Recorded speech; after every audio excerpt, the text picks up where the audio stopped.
भोलेनाथ की जय, शंभुनाथ की जय, महादेव की जय।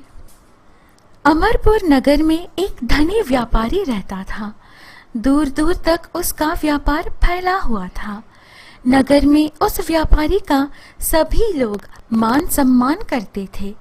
इतना सब कुछ होने पर भी वह व्यापारी अंतर्मन से बहुत दुखी था, क्योंकि उस व्यापारी का कोई पुत्र नहीं था। दिन रात उसे एक ही चिंता सताती रहती थी। उसकी मृत्यु के बाद उसके इतने बड़े व्यापार और धन संपत्ति को कौन संभालेगा। पुत्र पाने की इच्छा से वह व्यापारी प्रति सोमवार भगवान शिव जी की व्रत पूजा किया करता था। सायंकाल को व्यापारी शिव मंदिर में जाकर भगवान शिव जी के सामने घी का दीपक जलाया करता था। उस व्यापारी की भक्ति देखकर एक दिन माँ पार्वती जी ने भगवान शिव जी से कहा, हे प्राणनाथ, यह व्यापारी आपका सच्चा भक्त है। कितने दिनों से यह सोमवार का व्रत और पूजा नियमित तौर पर कर रहा है। भगवान, आप इस व्यापारी की मनोकामना अवश्य पूर्ण करें। भगवान शिव जी ने मुस्कुराते हुए कहा, हे पार्वती, इस संसार में सबको उसके कर्म के अनुसार फल की प्राप्ति होती है।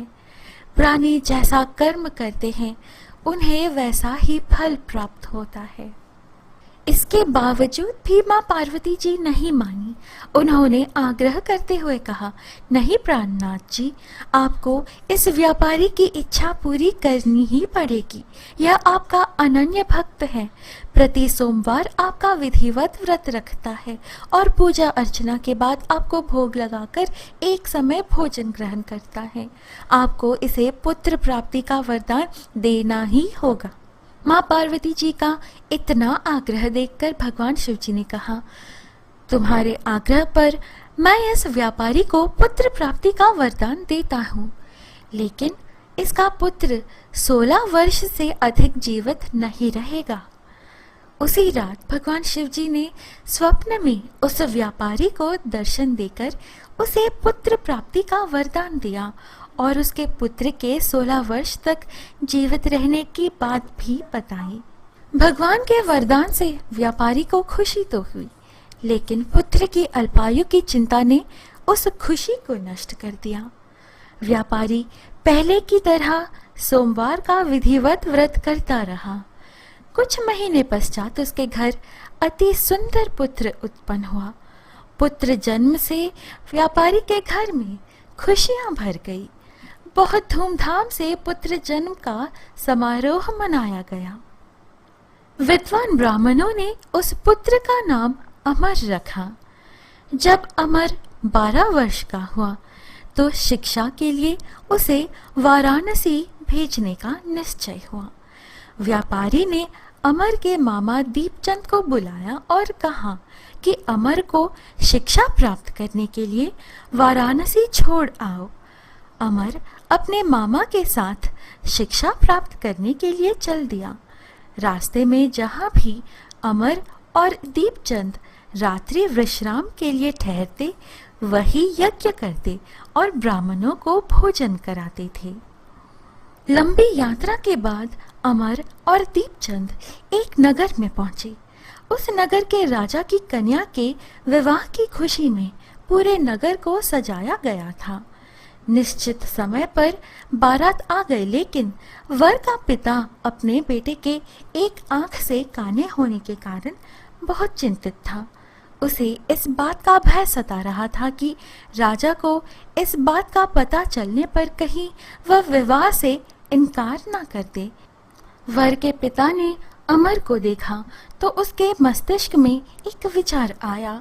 उसने सोचा, क्यों न इस लड़के को दूल्हा बनाकर राजकुमारी से विवाह करा दूं।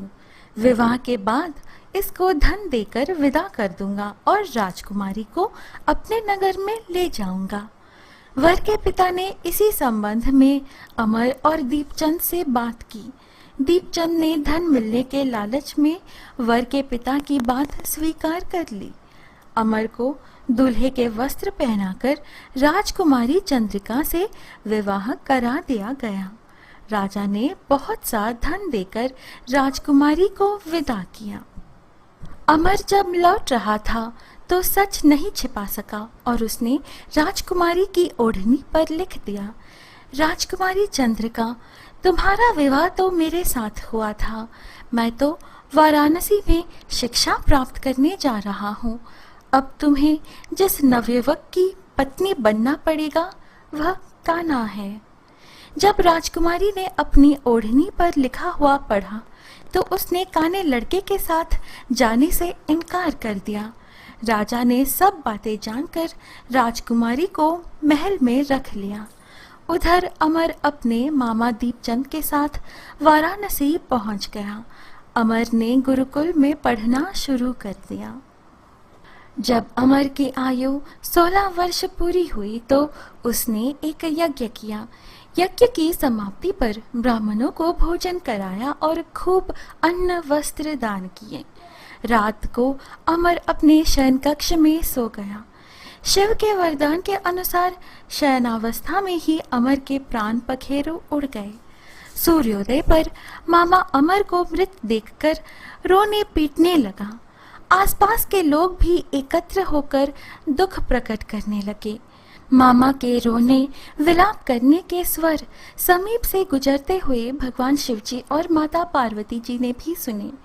माँ पार्वती जी ने भगवान शिवजी से कहा, प्राणनाथ, मुझसे इसके रोने के स्वर सहन नहीं हो रहे, आप इस व्यक्ति के कष्ट अवश्य दूर करिए। भगवान शिवजी ने माता पार्वती जी के साथ अदृश्य रूप में समीप जाकर अमर को देखा तो माँ पार्वती जी से बोले, हे पार्वती, यह तो उसी व्यापारी का पुत्र है। मैंने इसे 16 वर्ष की आयु का वरदान दिया था। इसकी आयु तो पूरी हो चुकी है। माँ पार्वती जी ने फिर से भगवान शिवजी से निवेदन किया, हे प्राणनाथ, आप इस लड़के को जीवित करें, नहीं तो इसके माता पिता पुत्र की मृत्यु के कारण रो रो कर अपने प्राणों का त्याग कर देंगे। इस लड़के का पिता तो आपका परम भक्त है। वर्षों से सोमवार का व्रत करते हुए आपको भोग लगा रहा है। माँ पार्वती जी के आग्रह करने पर भगवान शिवजी ने उस लड़के को जीवित होने का वरदान दिया और कुछ ही पल में वह जीवित होकर उठ बैठा। शिक्षा समाप्त करके अमर मामा के साथ अपने नगर की ओर चल दिया।